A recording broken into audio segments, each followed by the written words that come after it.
Hi there and welcome to this, the Rethinking the Human Factor with me, your host, Bruce Hallas. Great to have you here with us on the show. For those of you who are new to the show, what is the show all about?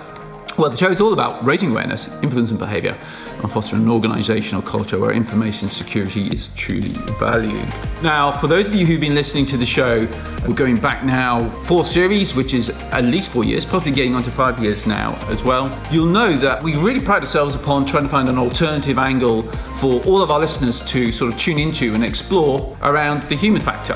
And one of the things I personally really enjoy about, creating the podcast is the developmental stage. So, each year I'm thinking about what is it that we're going to be covering next year based upon our research that we've been doing and sort of interesting nuggets that come out of that research. And this particular episode is, for me, one of those interesting angles.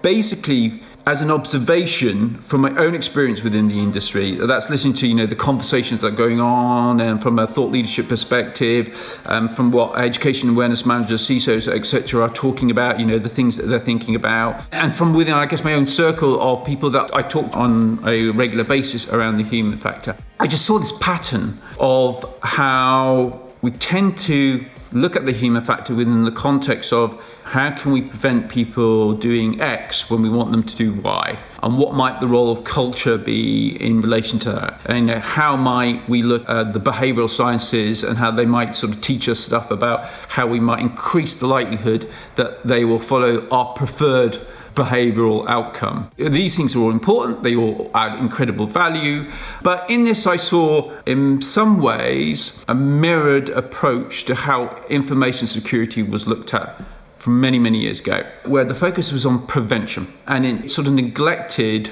the reality, which is incidents will happen. And what I couldn't see was a discussion about when the proverbial hits the fan and things don't work out as your preferred outcome.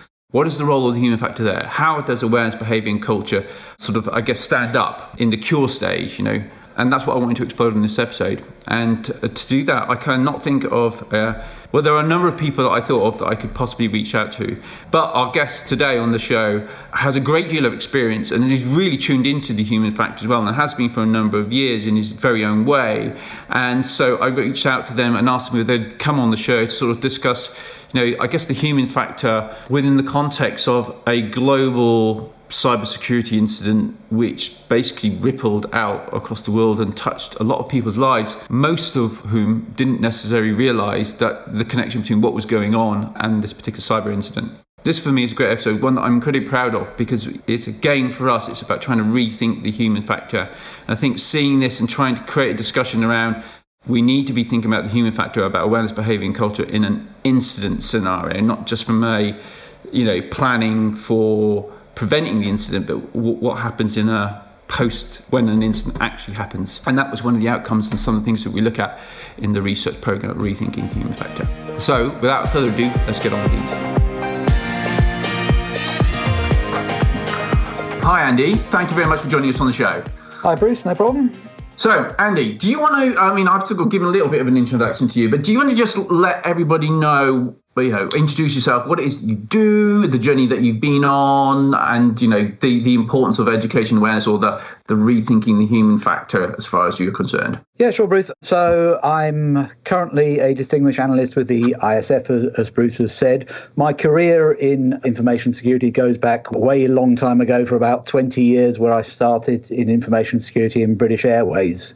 But I've moved through a number of organisations and also been in the research space. So one of the things I enjoy about the career, so I've previously spent time working for the ISF as a researcher, and then I've taken that research and taken it to industry. So I've headed the security function for Sainsbury's, I've headed the security function for Unilever, I've been the CISO for Maersk Line, as Bruce has said, and then I've gone back to the research to take this learning and see how did the research work in the real world.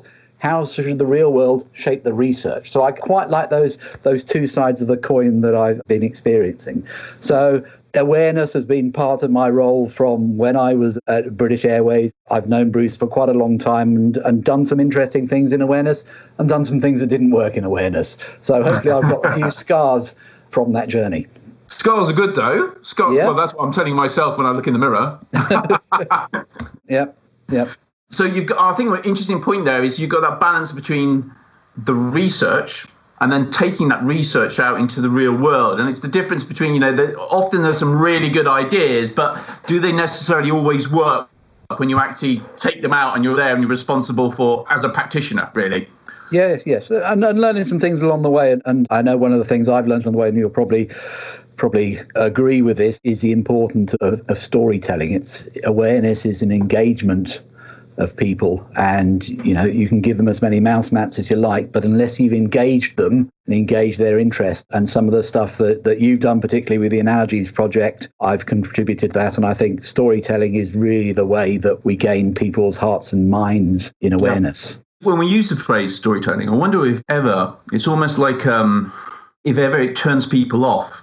Because the whole idea of story, when people think of story, they're probably thinking of story in the sense of, sat around the fire, grandparents telling you stories, mum and dad telling you stories that you told at school. And they have that sort of, that sense of it's a form of entertainment, but it's not just a form of entertainment, is it? Because you could sort of argue that we've all got our own individual lives, our own stories, and that we're sort of telling a story to stakeholders when we're trying to even get an investment. It's just that the story has a particular structure, which isn't necessarily about heroes, but maybe it is about heroes, actually. Maybe it's about them being the heroes. But I do sometimes wonder whether that phrase storytelling, which I completely believe in, I'm a huge believer in storytelling, like you've said, I completely share your view on that. But sometimes I wonder whether or not people get the wrong sense of what storytelling is. It's not just around the campfire. It's pretty much everything we do.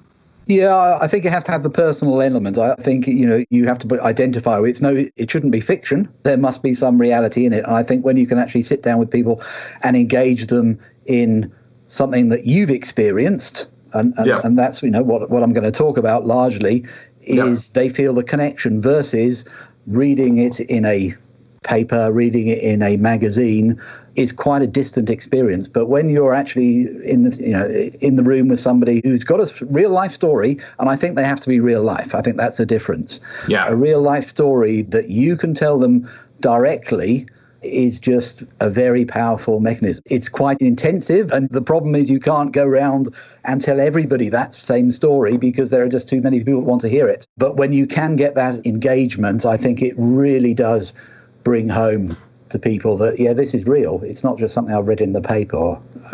I think it's the real world aspect of it, I think, that's really important. So that brings us on naturally to your story. And maybe, there'll be listeners here that know of Maersk and know of the ransomware incident. There'll be listeners who know of it and know some of the detail about it, but there'll also be quite a fair few who may never have even heard of it. That's just a matter of time, even though it wasn't that long ago.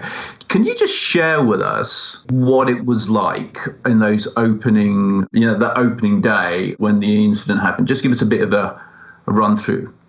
Yeah, so we're going back to 2017. So this is the summer. And I probably need a little context about Maersk, because Maersk isn't that well known. It's a really big company. It ships everything. It has 15% of world trade. It's a big shipper, but it's a Danish company. But the headquarters of the IT is in the UK. And that's where I was on a warm June day, like today. Not quite June, but a warm day like today. I was actually off an off-site meeting. And just people around me, we were just checking email, and suddenly people said, well, my laptop's failed. And we think that, that's a bit unusual. And, we had a laugh because somebody's laptop had failed. Yeah. And then somebody else's laptop failed. And then a third person's laptop failed. Yeah. And then we sort of stopped the laughter, and then we heard the phones go off. And Maersk had been hit by the NotPetya attack. This is about 3 or 4 months after the WannaCry attack. So, the industry was aware of the dangers and people were a little bit on edge. But within 7 minutes, 60 countries had gone down. And within an hour, we were literally using pen and paper. That's rapid. Yeah. And absolutely savage. And when I say go down, absolutely nothing. It's like, the internet with a distant dream. We had nothing. We had no physical phones. Our mobiles didn't work properly. All the laptops, and I mean all the laptops, were dead. All the system was down. The network had failed. And you look at each other and you think, well, is it just us? Or is this the world that's gone down? And it's a scary moment, because at that moment, you don't actually know. Yeah. And at that moment, 15% of world trade stopped. Because Maersk systems weren't working. Yeah. And that's the big thing. It was, let's be fair, it wasn't just Maersk. There were a number of big companies that were hit. It was an attack on the Ukraine. The Ukraine was taken down, but Maersk just got caught up in it. But these things are designed by nation states. These things work at network speed. 6 minutes to have the conversation, do we do anything? It's not enough time. They're just too savage, really savage. And you raise an interesting point there, which was something that a lot of people tend to think when they're doing their planning around making their own people aware of what the risks are to their organisation, that they see it in the context of people that might want to directly attack them. Mm-hmm. Okay. But here you were just you were like collateral damage, weren't you?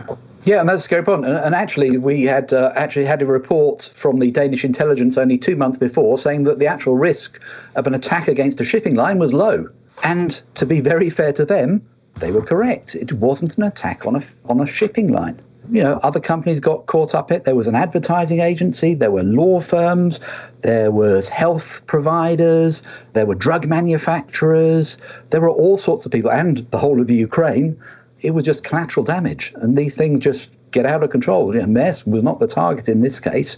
It just got caught up. I do want to pick this point up because I think it was something that, when I was thinking about you and what you had been through, it made me wonder whether or not people who are responsible for education and awareness and then using that to sort of drive behavioural change and embed things as security within culture, whether or not there's a gap there that a lot of the content they produce, the focus is upon that like adversary, that that person that really wants to have a go at your organisation, that's designing emails to sort of get in to target your organisation. Do you think that maybe from an education and awareness perspective, there's a gap there in that? Do we actually cover the possibility of us being just being collateral damage? Would there be any benefit in people understanding that from an awareness perspective to bring around changes in behaviour within an organisation? Yeah, well, I think there's something in that, Bruce. I think one of the things now telling people is there's a great faith in technology. We are very trusting of technology. And we sit in a modern office with all the bells and whistles, and we've got flashy things, and we put a lot of investment into technical controls. But I just want to say to people, there is a scenario whereas you will get hit. Stuff will come through your security controls because the people that are writing these sort of, and I'll call them weapons because they are actually weaponized cyber attacks, have not quite infinite, but they have huge resources. They are nation states. No matter how much money you've got as part of the company, you will never match that. The people they have are smarter than the people that you can ever afford. So there is just a scenario that despite everything, despite all the good practice, all the things we do, there is still a valid scenario where you get hit. Yeah. So accept that. And part of the thing, because the event is such a shocking event, and 6 minutes to go from a $50 billion company to absolute zero. 6 minutes worldwide. That is shocking. And the shock shocks you. And I'm just saying, do the thinking beforehand. So what if that did happen to us? You're much better prepared because there's almost a time of denial. And you sit around with people and say, it can't be that bad, can it? Well, yes, it is. Get over it. And it's almost an emotional point that you have to say, well, this has happened despite everything. But we had this. That didn't work. We had that. It didn't work. And despite all this, you've been hit really, really hard. And it just helps get the mindset, well, let's accept that's a plausible scenario. We don't want it to happen to anybody. Let's accept it's plausible and at least have thought about it. Have thought about how we would react in that 6 minute episode. Because it's different than, people have cyber incidents all the time. Phishing emails, whatever. And there are things that go on that keep people busy all the time. This is different. This is 6 minutes to extinction. But I'm going to pull you back because you mentioned there, the importance of planning to enable you to be better prepared. Mm-hmm. And when I think it must be the former legal training in me, listens to that and goes, better prepared. It's the emphasis on better. It's not perfectly prepared. It's better prepared. So I've got a question for you here. For all the preparation that had gone into place at Maersk, for instance, you would have had a BCP plan, you would have been testing it, you would have disaster recovery, all those type of things. How you've got all these security policies in business as usual, you've got existing security policies, process and procedures. How did they transfer suddenly into that moment, not those 6 minutes, but, the days that followed afterwards? Did those policies just sort of like transfer and go, oh, yeah, they're absolutely fine. They're completely applicable to our current situation. I'm trying to get here is it's not business as usual. No. So policies which are designed to support business as usual, do they transfer into situations like this? No, and they don't. But there are some fundamental principles that do. And one of the things that if it's actually true, you can't really plan for a crisis. Right? If you've got a plan that works for a crisis, it's not a crisis. It's just an incident because you can manage it. And this is beyond it. This has taken you beyond. And whenever we do the rehearsals and things, we don't think that savagely. We don't think the fact, and I do not exaggerate, say we had pen and paper. You do not have a rehearsal scenario that says, well, all the technology is gone, pen and paper. That's how it is. So they don't translate directly because they've assumed there's an element of hope left, which there wasn't. Hope is gone. Yeah, hope has gone. And that's why it's a stunning event. But there are core principles. So a company like Maersk is actually pretty good at a crisis because it's a shipping line and ships are big and dangerous. So there were principles for dealing with that sort of thing, which we could take. But they were principles, not detailed plans. And that's the difference. And when I say principle, there are also core values. Maersk is actually a very value-led company. And I know a lot of companies say they're value-led, but genuinely I believe Maersk was. And it was deeply Danish culture and probably quite different from a non-Danish company. But those values did help the company recover. And the other thing I want to say for the recovery, it's about having people that truly understand the business. And that's an area that's a little weak in some cases at the moment, because if you don't have any technology, and don't forget all your operating instructions are on the computer, which is not working. Yeah. If you don't have any of that technology and you can't contact your boss because they're in Copenhagen and there's no email, there's no phones. Yeah. You need to have people that really deeply understand the business just to keep it ticking over. And Maersk did tick over. The ships continued to sail throughout the crisis, albeit the efficiency was much reduced. But because people knew how the business truly worked without the IT, we could do that. Now, that's starting to become a little rare, because the more we digitize these companies, the more we suck that knowledge into the computers. So when they're not working, there's nobody that actually knows how to operate the business. Absolutely. And I think this was one of the things that, there was lots of things I wanted to talk to you, and we'll have an hour and it won't be enough. But I think that's a really important point, that the process of making businesses more efficient through automation is all well and good. But if the knowledge which is required to run the business, to set the automation up, isn't there, and then suddenly the automation tools aren't available because of a cyber attack or any other attack, I mean, it could be like an earthquake or whatever, then you're suddenly in that stuck position where you haven't got the know-how, or you haven't got access to the know-how. The thing for me is it's when you bring in third parties who basically take the business outcomes and then design the system to support that. But they're doing that for lots of other organizations. So in the moment of crisis, like the crisis that you faced, there could have been other organizations that needed access to those resources if they were third parties that you were working with. So an important point is, from an awareness perspective for me, you've got to remain aware of your business. You've got to have an understanding of your business. So how are you recording that? You might be putting it down into automated processes and using systems to deliver that, to host that. But how are you remaining aware about what it really is, what it takes to run your business? Because if you don't, then the situation that Maersk would have faced is we don't have people who can even, we've got the pen, we've got the pencil, we've got the paper, but you still need the person, the wet bit in between, to make the things work, don't you? Yes, you need the experienced captain that knows how you operate the ships when you haven't got quite all the systems you expected to have. You need the person that understands the booking process, who understands their customer, who can get on the phone to their customer, because you're not going to email them. And in some cases, that's starting to be lost by the digitization journey. So tell me, in amongst it, and there's a lot going on. You mentioned in the first 6 minutes, and how very quickly it turned from a bit of a giggle that somebody's laptop had failed to suddenly, wait a minute, there's something that's really going on seriously here. Then there's this, suddenly all the phones going off. What impact? I can imagine at that point, probably adrenaline kicks in, cortisol is filling the body. What impact does that have on people's ability to think the problem through? So I guess what I'm getting at here is suddenly people find themselves in an environment which feels distinctly maybe under pressure in a different way to what they've done before. And how does that affect somebody's ability to actually get the job done? It is, I keep on saying a shocking event. It is a shocking event. And there is an element of denial that I've talked about. And, I can only speak personally, but, for the first couple of days, thinking, well, is it really as bad as we think it is? Yes, it is. And actually understand what you're going to do about it. But people react differently. And one of my experience, people have an attitude to risk.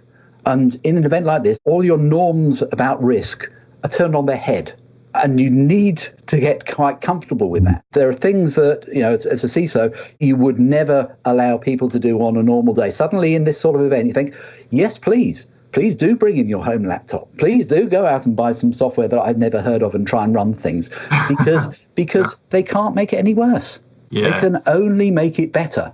And I think you need to be comfortable with that, to understand that all the risk appetites that we spend years and years building up, no, it's gone 180 degrees. Now we want to take big decisions that have big risk with them because the stakes are so high. And it fundamentally changes it in 6 minutes to an hour. It's a big switch. That was the other thing I was going to say. It's like big risks, big decisions made in short periods of time. What may have in the past taken us a year and a half to think through properly, to document, etc., and then to come up with some sort of control to manage that risk. Suddenly we're making that decision very, very quickly. In fact, we may not even be considering security in this, because actually, like you said, how bad can it get? We're already at the rock bottom, as it were. So whatever you're doing is about trying to improve the business. Yeah. Yes, and you might be taking those decisions outside of your normal pay grade, because you can't phone your boss because the phones don't work, email doesn't work. Yeah. Your boss is several hundred miles away, but the decision needs to be made now. Yeah. And not everybody is comfortable. And I don't pretend I was immediately comfortable with that, but you understand it needs to be made. And I think the other thing, it becomes very much a personal experience. When I say personal, I don't mean an isolated personal experience, but personal relationships. Because I've said the IT setup within the UK and the rest of the company was global or in Denmark. Yeah. And most of the conversations you are having are within 50 meters. There's no concept of emailing. There's no concept of necessarily phoning. So most of the conversations are with 50 meters. And it very often requires you to get out of your chair and physically find somebody and have that conversation. Now, in the modern world, we're a little uncomfortable with that. We say, well, I'll send them an email. Well, yeah. No, you won't, because it's not working. So you need to actually get out and maybe go and tap 4 or 5 people on the shoulder and say, let's talk about this now. Physically, face to face. That's how you have to work, and it's not natural, especially, if you're doing it within the first couple of hours. It feels very alien. It takes some time to settle in. It's almost like rolling back time, isn't it? We develop these tools like email, and it's all about being able to have access to people, ideally, really, as and when in a real-time capacity, and they can be anywhere in the world. But behaviourally, we get used to that, and then when the tool's gone, we find ourselves actually in that really awkward position behaviourally, where we're like, oh, I've got to get up. Yeah, and talk to somebody. I think people hide behind email. Yeah, they do. Yeah, and suddenly they're in this situation where there is no email, and suddenly they've got to go and actually have the awkward conversations, ask the awkward questions. And make the decision. And they've got to do that in front of a bunch of people as well. Yes, and I think the other funny thing is, in that period, as Maersk, we did things that would have taken us years to do. And we did them in a week. And we did great things without the digital technology to support us. So this way of working actually achieved some fabulous things that, and in some cases, maybe the technology hinders us from doing it. It's interesting, yeah. No, it's really interesting. And again, it also comes back to the behavioural piece. I mean, right now in the current situation that we find ourselves in the world with the public health situation, there's a lot, the way things used to be done, that is now being challenged. And hopefully as we come out of this situation, there'll be choices that people will make, or organisations will make. Say, well, did we learn something from that experience in terms of how we go about living our lives, working, delivering the work that we do? And, it really comes down to behaviour. It's an understanding of actually, we've done it this way for this reasons, but actually now the experience is this. Now, do we learn from that? Do we change our behaviours? Yeah. And there is a danger with that as well, Bruce, because one of the things is, yes, you can achieve great things. And, for example, we rolled out 50,000 copies of Windows 10 in less than a week. And we could never have done that on a normal day. But you can't sustain it because you've got this goal that you've got to achieve. And the goal certainly brings the company together. We have a common goal that is a really important goal. So we will do things to achieve that goal, but you can't sustain it for the long term. And one of the learnings from post the event was to actually get people to reset. People really wanted to say, look, we can deliver this in 2 weeks. We've shown we can do it. No, you can't. That's an extraordinary event, and people were working flat. You cannot sustain that as long term. You almost have to reset your expectations out of the crisis mode. And I think that's one of the things that I learned from it. It's really important to identify when you're no longer in crisis mode, because otherwise everybody will burn out, because they're really excited that they have achieved so much and say, well, we can do fabulous. The next year we'll do so much stuff. No, you can't, because you can't sustain it. And that can be a danger to people. Now, that's really interesting. Once you've got people up to a certain point, in response to an emergency situation, and you're getting things done that would normally take a lot longer, and to a certain degree, the security policy is no longer this is the way it should be. It's it's a guideline, and there's you as a CISO, for example, were able to, there was a degree of uncomfort to start with, but then it's the change. These things have to happen, so let's just get on with it. So there's all that, and then people after the event probably think, there's probably some backslapping going on. Didn't we do well in the face of adversity? All that type of stuff, and definitely did.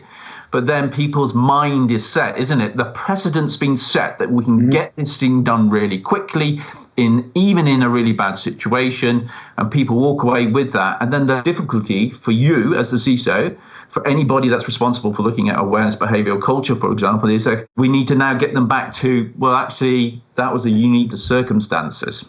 Yeah, and I think you talked previously about the hero culture. I think you need to be very, very wary of that, because you need to recall that in something that was largely a technical incident, there are probably about 150 people that actually hands-on could mend it. Okay? Yeah. Most of the rest of the company were sent home, and they couldn't mend it, but they really wanted to. So you've come back to normal. And everything's sort of working again. And there are people that fixed it.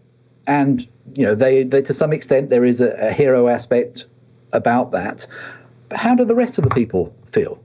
It wasn't their fault they weren't able to fix it. They've not been invited. They've been excluded from the party. Yeah. And they feel that way. There are also the people who maybe didn't come up to their own personal expectations, that fell away.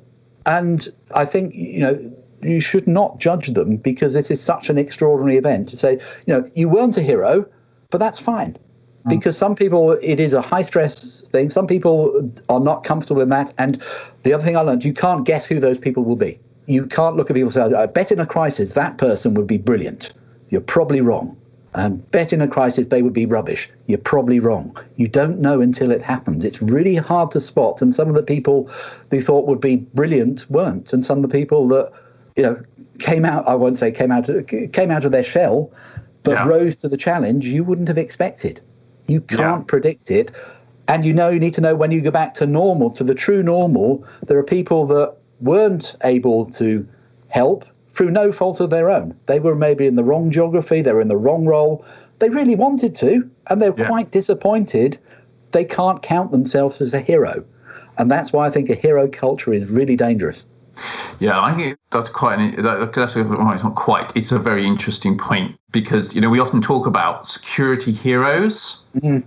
And not everybody can be a hero. And arguably, what makes a hero is maybe how they stand out amongst everybody else. And as soon as everybody is performing at the same level, then no one's ever a hero any longer. What it takes to be a hero in one situation is very different to being a hero in another situation. And the other point, some people don't want to be heroes. Some people, because the sense of hero is that it's a spotlight. Yeah. And you're like, okay, but not everybody's drawn to be in the spotlight as individuals. And even culturally, national culture-wise, there are cultures where people just don't get drawn to be in the spotlight.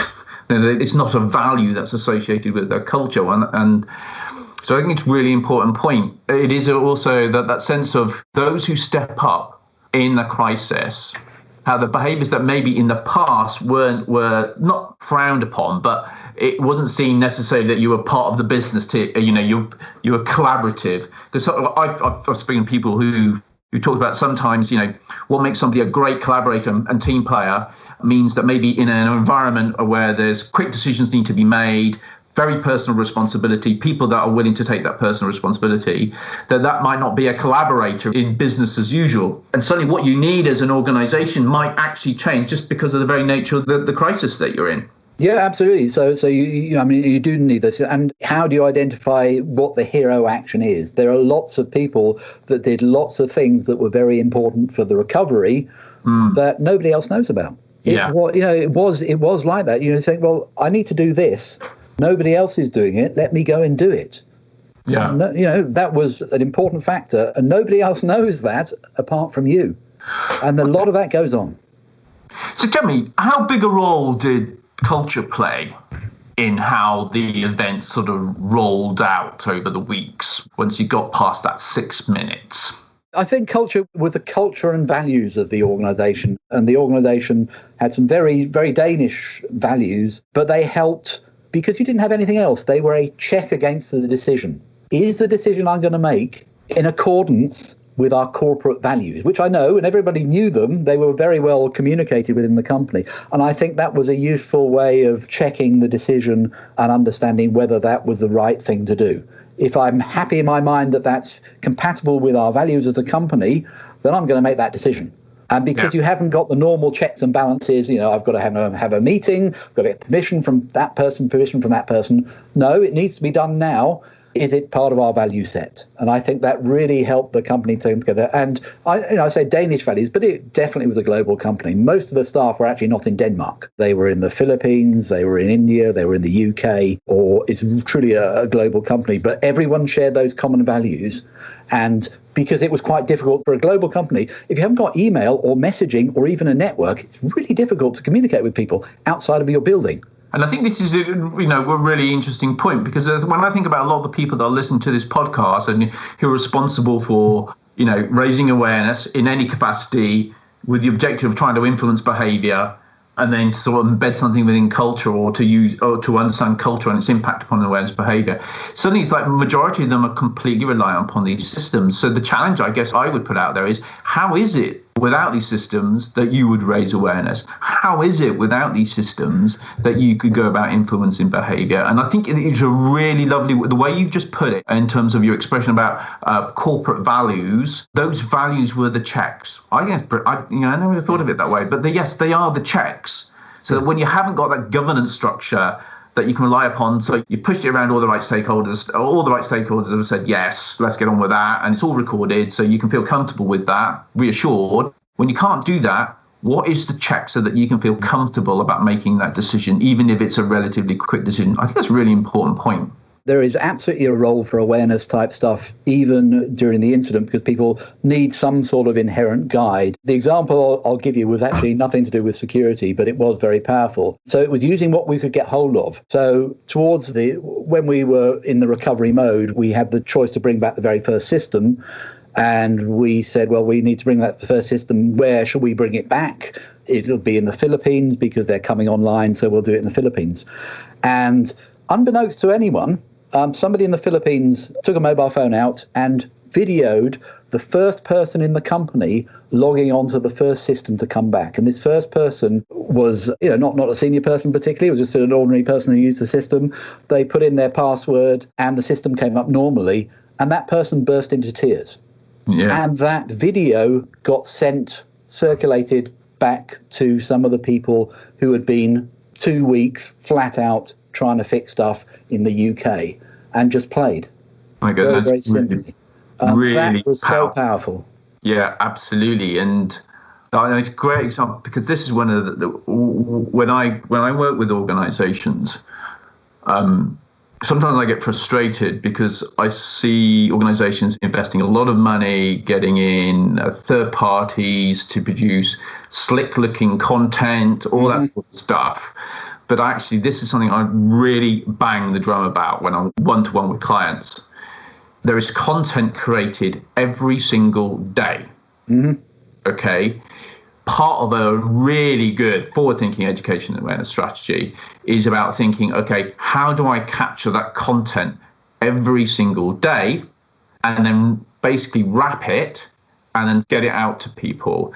Now, in the case of that, what you've just given is an incredibly powerful, that first person logging on is a powerful thing in the first place. Their response is the thing that just takes it completely off the scale. When that goes back to, like you said, those people who have been working flat out, they will know for everything they've been through, it has been worth it. Yep. Not because the business has now got ships moving around and trade is across the world is flowing again, or though obviously there is a case for that, but it's that personal contact, isn't it? You've seen that individual emotionally respond to the fact that they can log on and get on with the job that they love doing. And it comes back to what we're saying, and because it was a real personal story or experience, you couldn't have made that as a corporate authentic item. And that's from a behavioral perspective. And even when we talk about mindfulness, seeing things which are authentic, seeing people that are authentic, that makes up for any, we talk about slick content. It looks absolutely fantastic. Yeah, I can get that.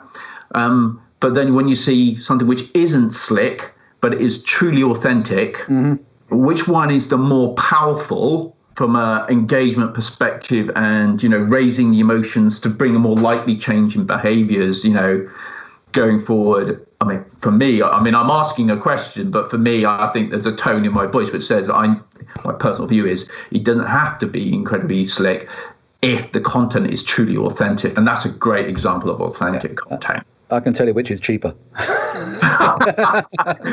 Yeah, actually, that's the thing. I get frustrated. I'm talking to people like, you're going to spend how much on that? It's not that. When you look at it, you go, it looks lovely. It's great. It's lovely narrative and all this sort of thing. Feel me wrong, that looks slick. But then there is part of you go, you don't need that level of slickness. It's all about, you go to the design principles for even making it look slick. Start off with an authentic story. We started at the beginning of this conversation about story, and you pointed out that it can't be fiction. Okay, I think that for me, there's an element of, you can have an element of fiction building around story. I mean, a lot of stories pass from mouth to mouth. They started off like saying one thing, by the end of the seventh time that they've said the story, it's changed somewhat. But I think, if it's authentic, then the way you then present it, you start looking at marginal gains for improvement in terms of how engaging it is. Authentic stories sell. I mean, you just got to look at the internet now and what people are engaging with on YouTube in terms of content. A lot of it has not gone through some sort of, advertising agency and design agency and, coming out looking slick. A lot of it is just people that are recording things on phones, in their homes, or, outside. And that's what people are engaging with, because I guess in many ways, for them, it's more real. Yeah, I think it can't be. The experience I said is of its time, right? You couldn't do that on a normal day, though. I think you need to, perhaps what we do in awareness should actually reflect the situation we're in. And the other thing is, the situation we're in at the moment with, the World Health emergency. How is awareness different? We see quite a lot of stuff come out, and I think that it's good to set it in the context and say, look, the world is slightly different now. Normal stuff may not apply. Here are some things to think about, and leave it at that, because, the things have changed. And in a crisis situation, the world is not normal. It is definitely not normal. It's not a normal day. And, maybe the same is true at the moment in terms of our awareness and our messaging and the content. We need to recognise that. Absolutely, and that's something, when I talk with people right now, when we're talking about, the public health situation, And then it comes back to the question I asked about, did the business as usual security policies, did you apply them in the crisis situation?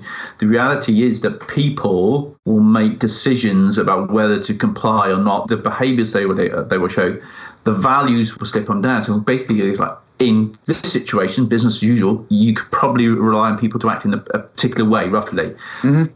As soon as it gets into a business not usual situation, or life not the usual because of the public health situation and people having to work from home, etc., that's something the environment has a massive impact upon the choices that you will make. Yeah. And if the environment has changed from being one where generally it's not particularly stressful to it's really stressful, that will have an impact upon the choices people will make. And that's definitely going on now within the public health situation. The environment, people are making a decision at home about really important critical matters without having the ability to go and engage with people more, as the environment is a massive impact. And I think the other thing you picked up on that, it's multidimensional. The environment has changed, but people are under incredible stress.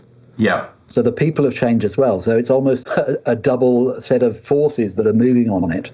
Yeah, and one of those, both of them, we don't really, as security professionals, we don't really have a great deal of control over the environment that somebody is now working in because they're working from home, for example. That's not our environment. We can't dictate exactly how it is.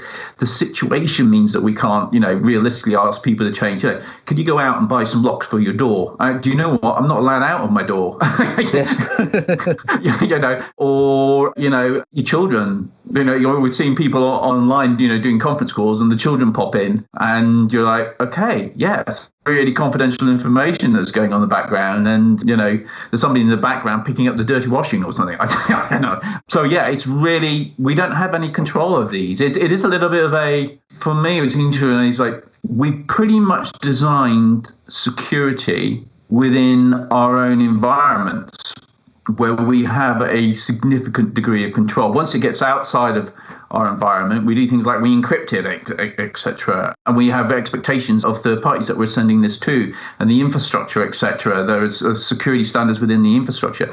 It's something you find yourself in this environment where you go, actually, I have as the Chief Information Security Officer, I have no real control over people's living space, their homes. And I also don't have any real control over how they are personally handling the crisis. That's correct. But I think the other thing, and again, going back to my experience of the incident we had at Maersk, you do need to think ahead. So you need to think, we're still in crisis mode.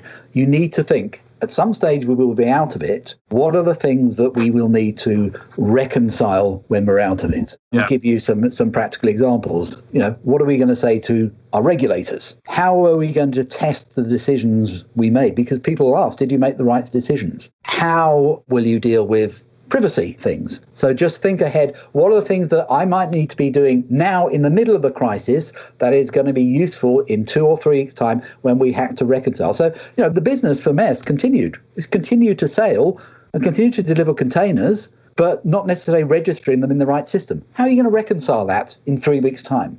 So what are the groundwork you probably need to do now to get that in place so the 3 weeks comes around, you can actually make sense of that. So it's important, even if you're in the middle of a crisis, just take a moment to think outside of it, what you do now. Can I ask, because you mentioned regulators there. Yep. In your experience, when you found yourself in that position where suddenly you're having to brief, and probably as part of the briefing process, you probably get asked questions which are really asking you to explain. How important is that pre-thinking in terms of being able to brief people and to be able to respond to, can you explain why you made that decision? Because decisions will be made and they won't all turn out to be great decisions, in terms of the outcome. The motivation behind the decision was good, but the outcome wasn't great.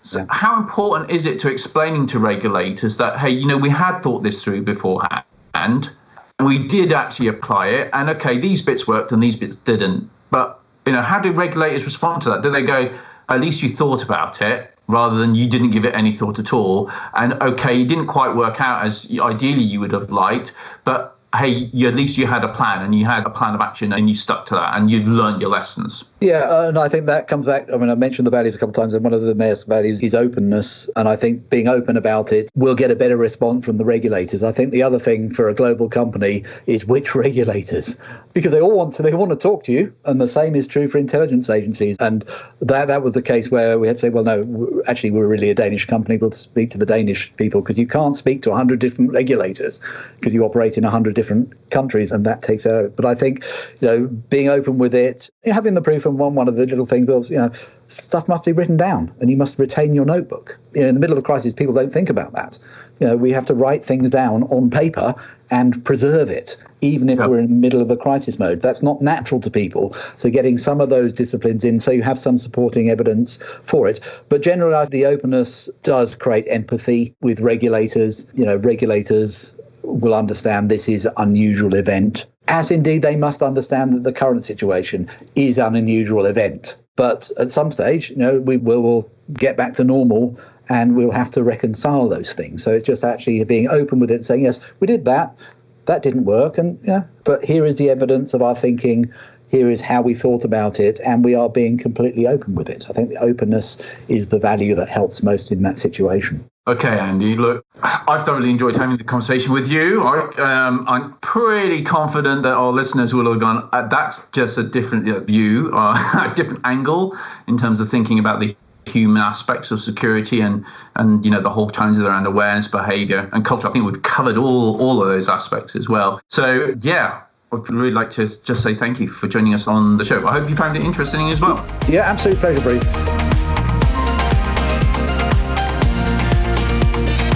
Hi there, Will. I hope you found that conversation with Andy really interesting.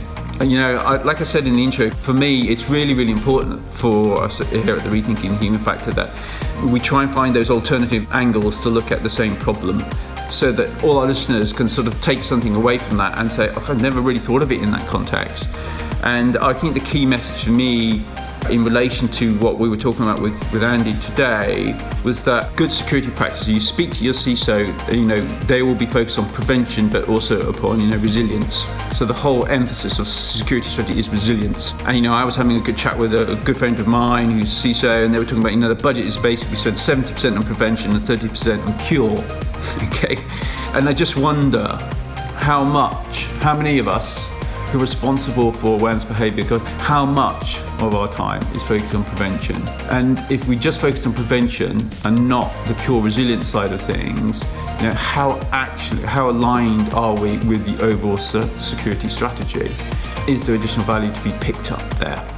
Really important. If you come on the training course that I provide, this is something that we really do explore in some detail as well. So anyway, I hope you enjoyed that conversation with Andy.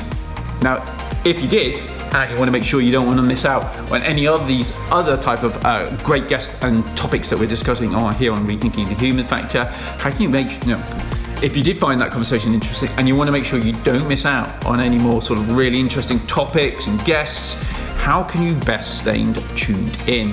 Simple way, go and subscribe on your favorite podcast platform, Apple Podcasts, Spotify, Stitcher, for example, or alternatively, come and check out our social media profiles on LinkedIn. Or again, another alternative option is to visit the rethinkingthehumanfactor.com website on a regular basis, where you'll be able to listen to the podcast in real time. Now, if when you listen to the conversation with Andy, you found yourself thinking, actually, that's really quite an interesting take on that, that's really interesting insights, and you're thinking, well, how can I get more insights? And really importantly, this is really very, very important, how can I learn to actually implement them? Then the good news is that I've been delivering training since 2014 to CISOs, education awareness managers and security professionals around security awareness, behaviour and culture. And earlier this year, we launched the updated version of our training and coaching program, which you can find all about by visiting the website www.re-thinkingthehumanfactor.com/training. And on that page, there's lots and lots of information about the 4 training courses that we offer, which culminates in the Certified Human Factor Architect status, or joining one of our coaching programs where we have group coaching and one-to-one coaching throughout the year. So what is the next show all about? Well, the next show is all about internal comms. That's right. internal comms. It's really important that we identify the stakeholders to work with towards, driving those changes in awareness, behaviour and culture, and internal comms is going to be one of those. But what we wanted to do is to sort of maybe highlight how the world of internal comms is changing, and it really is. So we've tried to find somebody who specialises in internal communications, who's got a lot of experience in it, but whose view upon how to do internal communications effectively is being altered to a certain degree, or influenced at least, by changing in her understanding of what it means to be human, in particular human awareness, behaviour and culture, and how that's sort of driving her work as an internal communications specialist. So the next episode is all about that. It's all about the insight around internal comms and how the world of internal communications is being influenced by, it's going through a process of rethinking itself, and how that's driving changes in terms of how internal communications professionals delivering changes in awareness, behaviour and culture. So it'd be great to have you come and join us on the show. I can guarantee you our guest is really interesting. The insights are really broad and interesting as well. So I hope that you can join us, and in the meantime, carry on rethinking the human factor.